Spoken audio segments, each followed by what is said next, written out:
Alors bonsoir à toutes et à tous et bienvenue à ce point de marché hebdomadaire crypto-monnaie Yoav Nizar, très heureux de vous retrouver en ce jeudi 19 avril 2018. Alors je vous laisse prendre connaissance de l'avertissement lié au risque de trading. Le temps pour moi de vous rappeler donc que vous disposez du chat pour réagir et poser toutes vos questions si c'est nécessaire bien évidemment. Le trading avec effet de levier amplifie toujours les gains et les pertes. Un compte risque limité présente un risque de perte du capital investi. L'investissement sur compte titre présente un risque de perte en capital. IG fournit exclusivement un service d'exécution d'ordre. Cette présentation est donnée à titre indicatif et ne saurait être considérée comme un conseil ou une recommandation.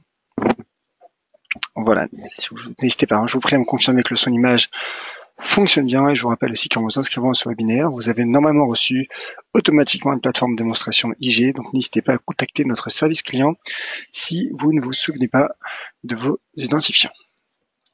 Voilà, donc c'est parti pour ce point de marché. Nous allons, comme à mon habitude, revenir sur les quatre principales crypto-monnaies que sont donc le Bitcoin, l'Ethereum, le Ripple et le Litecoin.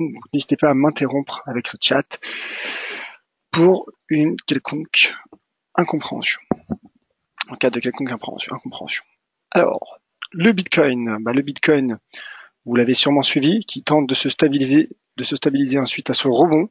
Le Bitcoin qui en effet rebondit finalement depuis l'entame du mois d'avril sur le seuil à 6591 $. Donc finalement le cours qui aura tenu avec notamment cette mèche basse du 6 février le seuil à 6000 $, qui aura tenu donc en clôture journalière, et le cours qui après s'être stabilisé a franchi cette droite de tendance baissière formée tout simplement depuis le point haut historique, tout juste positionné sous les 20 000 $. Et donc le cours qui a franchi sans enclencher un retournement de tendance, mais toutefois en se stabilisant, dans une première étape, en se stabilisant sur un niveau de support à 7 783 $. Vous voyez, niveau de support qui anciennement était un niveau de résistance, au mois de novembre notamment. Et donc, le cours qui semble aller mieux, mais qui n'enclenche pas non plus de retournement de tendance. Pour le moment, la tendance de fond reste baissière. La tendance de ce début d'année reste bien évidemment et largement baissière. À court terme, donc comme j'ai expliqué depuis l'entame du mois d'avril, le mouvement est latéral, la tendance est latérale, mais le cours a toutefois franchi donc un double niveau de résistance. Donc cette ancienne droite de tendance qui a été franchie est également composée donc cette double niveau de résistance est également composée donc de cette ancienne résistance devenue support à 7 783 $.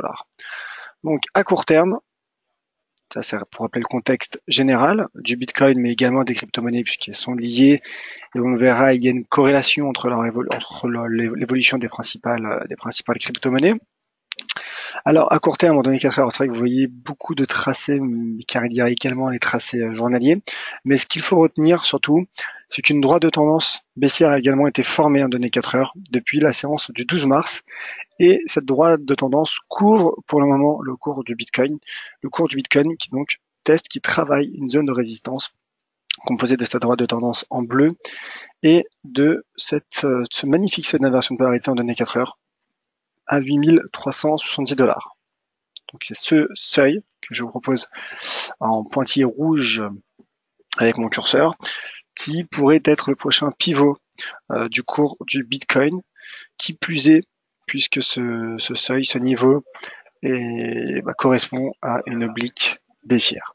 Donc en cas de franchissement, le cours du Bitcoin pourrait prolonger son rebond jusque la prochaine résistance située à 9030 $, très proche finalement du seuil psychologique à 9000 $. Mais comme j'ai expliqué, le cours est sous un double niveau de résistance, donc sous un niveau de résistance. Que fait-on? Une chose en tout cas à ne pas faire, qui n'est pas du tout recommandée par l'analyse technique. La théorie de l'analyse technique recommande même généralement l'inverse, c'est justement de dégager des stratégies baissières lorsque le cours est sous une résistance. Donc sous résistance, il y a bien sûr un risque naturel baissier qui pourrait reconduire le cours sur ce seuil, sur les 800 $, qui correspond donc d'ailleurs à la fois à une résistance en données journalières que l'on a remarqué il y a un instant, que je vous ai proposé donc il y a un instant, et également donc un niveau de support que l'on retrouve en données 4 heures, voilà, à 7783 $. Donc oui, il y a un risque de repli, un risque de trading range finalement, stratégie de trading range qui pourrait être mise en place entre les 8370 et les 7783, qui puisait, puisque le cours du Bitcoin finalement se positionne sous un double niveau de résistance, mais je le rappelle, en cas de franchissement, le cours pourrait prolonger son rebond en direction donc, dans un premier temps, des 9030 $. Voilà, j'espère avoir été clair pour cette stratégie sur le Bitcoin. N'hésitez pas à me le faire savoir si vous avez toutefois une question ou si vous n'êtes pas d'accord, n'hésitez pas à me dire ce que vous en pensez sur le chat. En attendant, voilà, je place le cours de l'Ethereum. Vous voyez qu'il y a une configuration corrélée, puisque le cours a lui aussi franchi une droite de tendance que je retrace devant vous. La voici, pardonnez-moi. Alors, pardonnez ma maladresse. Voilà donc la droite de tendance qui a été formée et franchie par le cours de l'Ethereum. Suite à un rebond sur support à 366 $, et le cours qui teste désormais un ancien support devenu résistance, qui correspond donc quasiment au point bas, vous voyez, de cette séance du 6 février dernier, à 558 $. Donc, sur ce graphique journalier, ce que l'on remarque, c'est également un mouvement latéral qui a été initié donc début avril, après avoir rebondi sur support et après surtout avoir franchi cette droite de tendance baissière. Et le cours, donc, qui pourrait écarter définitivement ce risque baissier en franchissant les 558 $, auquel cas le prochain seuil à surveiller se situe, selon moi, à ce niveau, sur les 695 $. Alors je me positionne, je place mon graphique en données 4 heures pour montrer également les niveaux à court terme qu'il faudra donc, selon moi, surveiller. Donc ça, c'est un niveau journalier que je supprime d'ailleurs, qui est proche des 538 $. Donc là, on voit que le cours teste sérieusement un premier niveau de résistance très court terme, vous voyez, qui a été formé. Et donc, en cas de franchissement des 538 $, le cours de l'Ethereum pourrait atteindre le prochain point de contact entre le cours et cette droite de tendance, qui correspond également à un seuil d'inversion de polarité, à 580 $, qui pourrait donc accueillir le cours de l'Ethereum, mais cela passerait uniquement en cas de confirmation de breakout, de confirmation de franchissement. Pour le moment, ce n'est pas encore le cas. Le cours teste, travaille, et on verra, je l'espère, dans les prochains jours, ce qu'il en sera. Voilà. Je vous invite pour plus de précision et plus d'éléments, notamment fondamentaux et techniques également, une analyse technique plus détaillée, à retrouver sur le site dailyfx.fr un article que j'ai publié hier, et j'espère donc qu'il pourra vous aider. Alors voilà donc pour le cours de l'Ethereum. On va passer aux autres altcoins, et le Ripple notamment, le Ripple qui lui aussi rebondit, qui a franchi donc cette droite de tendance baissière après son gros bond sur les 0,45. Donc on retrouve finalement une configuration similaire au Bitcoin et à l'Ethereum. Et le cours, vous voyez, c'est l'impression que j'avais sur l'Ethereum qui est en train de franchir selon moi une résistance. Le cours du Ripple est également en train de franchir, en tout cas de tenter sérieusement de franchir cette résistance à 0,72 $. Donc si ce breakout, si ce franchissement se confirme, la prochaine cible de moyen terme, swing trading moyen terme, ma prochaine cible se situerait à 1,12 $, et cela signifierait donc un retour du Ripple au-dessus du seuil symbolique à 1 $. À court terme, on retrouve un autre niveau qui pourrait finalement attirer le cours du Ripple. C'est ce niveau, vous voyez ce niveau de support, je ne l'invente pas, je le trace devant vous. Donc il prend à la fois ce point bas du 24 décembre, ces points bas des séances de 16 et 17 janvier, et ces niveaux de support, ce niveau de support de fin février, début mars. Donc en effet à court terme, qui pourrait donc être atteint à court terme par le cours du Ripple, tant il tente d'accélérer, et c'est le niveau à 0,88 $. Donc je pense qu'il y a un potentiel aussi à court terme sur le cours du Ripple, le Ripple qui donc accélère et qui tente, comme l'Ethereum et comme le Bitcoin, de franchir, surtout l'Ethereum, qui tente de franchir donc un niveau de résistance majeur, et donc situé à 0,69 $ pour le cours du Ripple.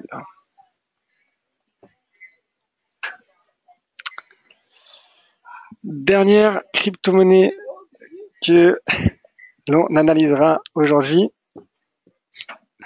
c'est le Litecoin. Alors je vous rappelle une nouvelle fois, car le webinaire approche bientôt de son terme, je vous rappelle donc que vous pouvez poser toutes vos questions ou réagir tout simplement. Voilà, que ce soit sur toutes les stratégies que j'ai évoquées à ce jour, dans ce webinaire, pardon.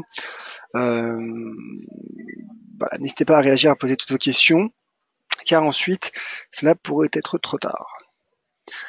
Le Litecoin, donc là pour le coup, ça rejoint ce que je viens de dire sur le Ripple. Corrélation, rebond sur support à 106 $, donc le cours qui aura tenu le seuil symbolique à 100 $, et qui vient de franchir cette droite de tendance baissière. À la différence du Ripple, de l'Ethereum ou du Bitcoin, qui eux ont franchi leur droite de tendance baissière il y a déjà quelques séances, voire quelques semaines même, quelques séances, voire quelques semaines. Le Litecoin a donc tenu le seuil symbolique à 100 $, rebondit sur le support à 106, et franchit enfin cette droite de tendance.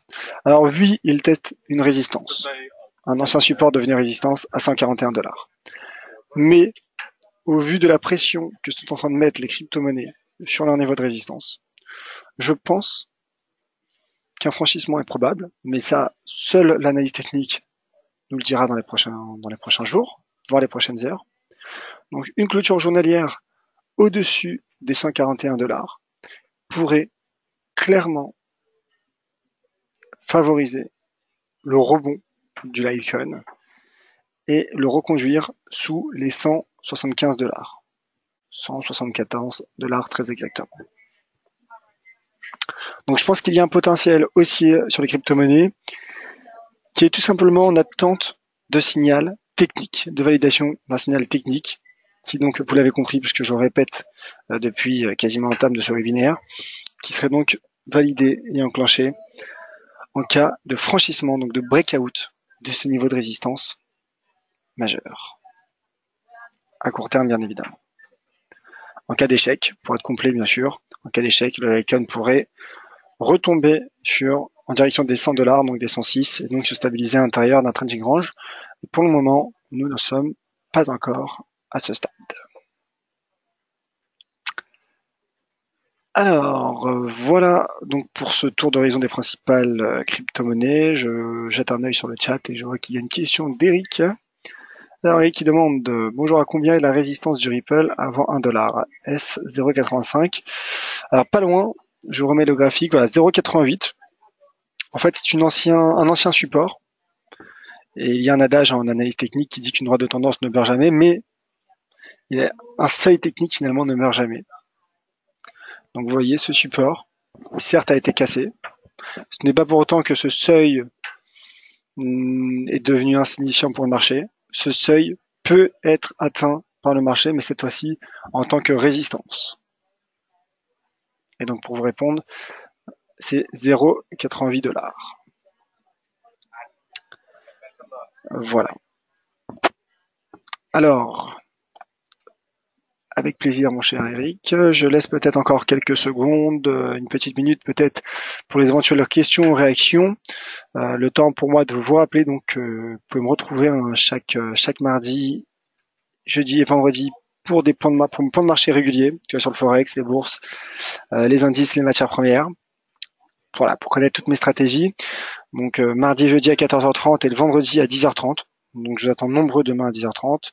Le prochain point crypto-monnaie aura lieu lundi à 13h, si je ne m'abuse, avec Valentin Enfant, sur un autre lien d'inscription que je vous invite à retrouver sur le site telefix.fr. Pour mon point de marché également régulier dont je parlais il y a un instant, que j'évoquais il y a un instant, c'est également un autre lien d'inscription. Et si toutefois vous avez des questions d'ici mes prochains webinaires, n'hésitez pas, je vous prie, à m'interpeller sur Twitter, @yoavnizar. Voilà, donc ainsi s'achève ce point de marché hebdomadaire crypto-monnaie. Donc pour les crypto-monnaies, on se retrouvera jeudi prochain, même heure, même lien. Et je vous attends tous nombreux demain à 10h30 pour mon dernier point de marché de la semaine. Merci à toutes et à tous. Merci également donc pour les quelques réactions qui sont survenues sur le chat. Et je vous souhaite de passer une excellente soirée.